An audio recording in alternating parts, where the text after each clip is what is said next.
morning, everyone. I'm absolutely delighted to be here in Mi'kmaq, the territorial land of the Mi'kmaq people. I'm also personally happy to be back to this area. My mom is from St. Peter's, and until December 21, my parents both lived in that beautiful village.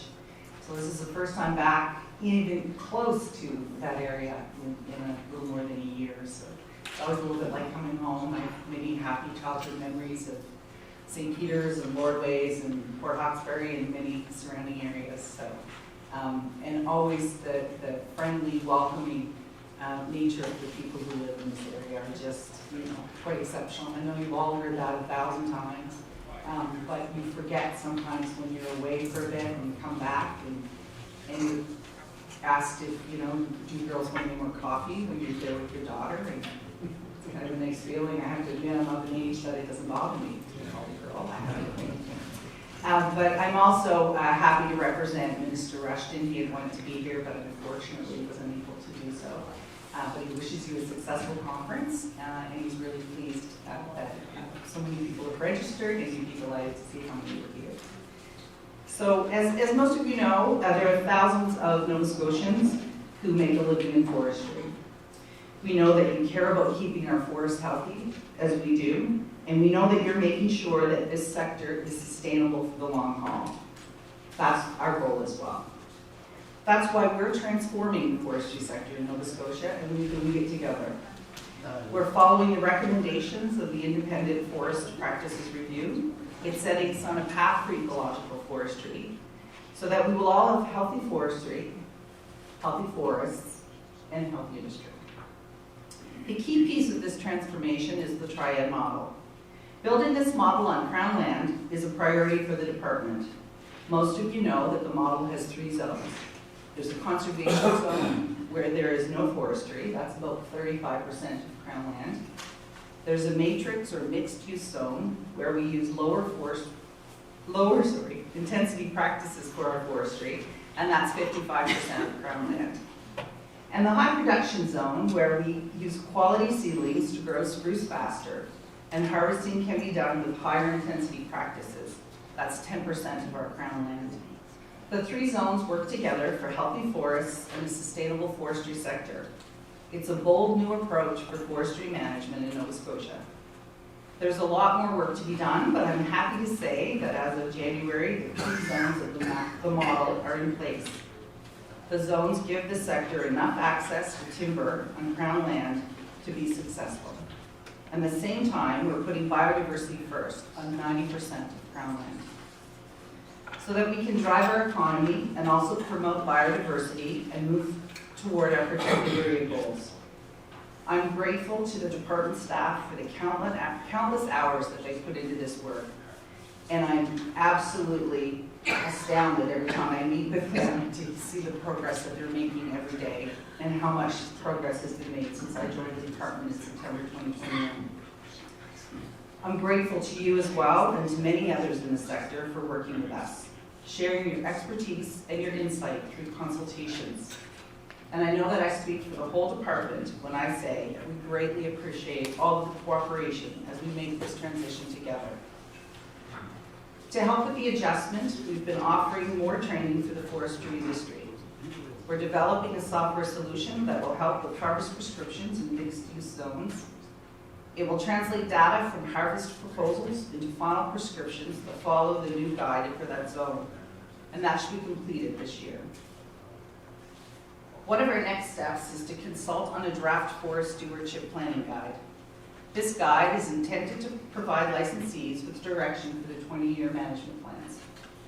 We will ultimately be subject to environmental assessment as well. And through all of this work, we will continue to listen, to understand your needs, values, and interests, and to work closely with you in partnership. While this model applies to Crown land, we also encourage sustainable practices on private land, and we're here to help with that. We know many of you have been doing that for decades. You have a deep commitment to stewardship of the land. We're offering opportunities for others to learn and adopt these practices on their woodlots as well. And we encourage that with annual silviculture funding. This year, we're making a shift in the timing for this funding. So we know that you need certainty earlier in the year about the amount available.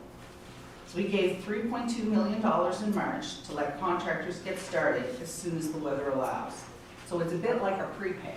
Normally you have to wait every spring for the new government budget to be approved, and we can transfer the funding. For this 1 year, we did almost a catch up. We were able to put some additional funds in this year's fiscal budget for contractors to get ahead. And then every year it will just be paid out on the regular cadence in the spring. And so you'll always be able to plan a year ahead. So as I've said, in the future, the silviculture funding in 1 year's budget will help to work for the next year's growth. And this change allows you to start planning earlier, and you will not lose valuable time in the woods each spring. We also heard from contractors that cash flow can be a problem when they have a lot of material piling up and sawmills aren't ready to take it. We know this is a bigger issue with Northern Pulp's closure, and lots of wood is down, of course, with Hurricane Fiona. We heard of that, and we worked with our colleagues at Department of Agriculture and the Timber Loan Board specifically on a solution. And yesterday at a contractor's annual general meeting, Minister Rushton announced that together there's a new pilot program to help. And the Timber Loan Board is now offering working capital loans for forestry contractors. They can access up to $50,000 and have a year for repayment.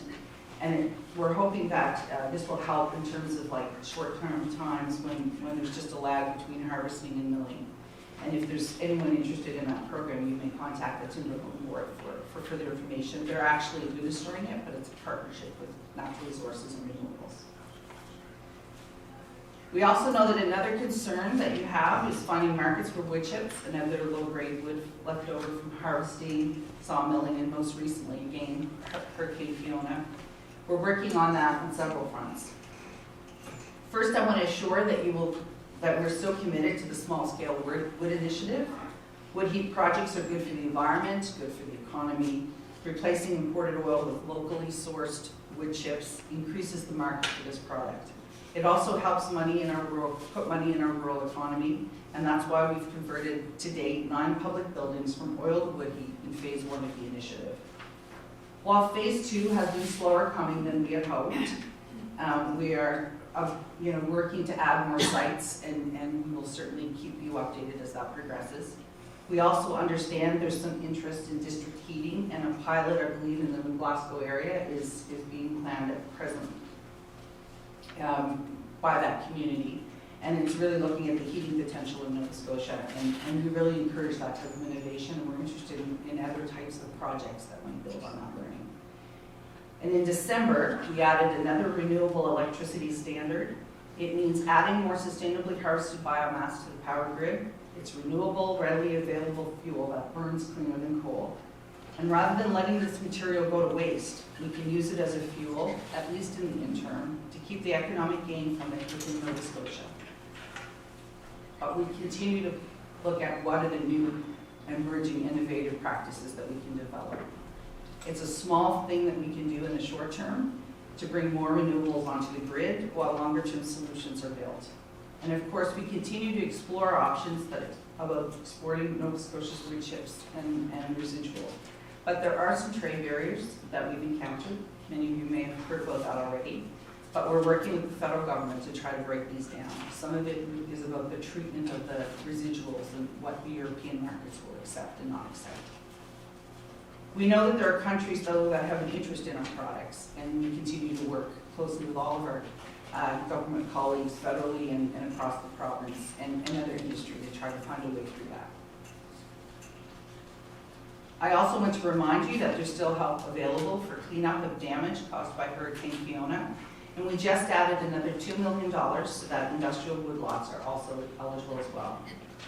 Private woodlot owners can still apply for the funding through the Association of Sustainable Forestry, and please check their website if you haven't already for the information.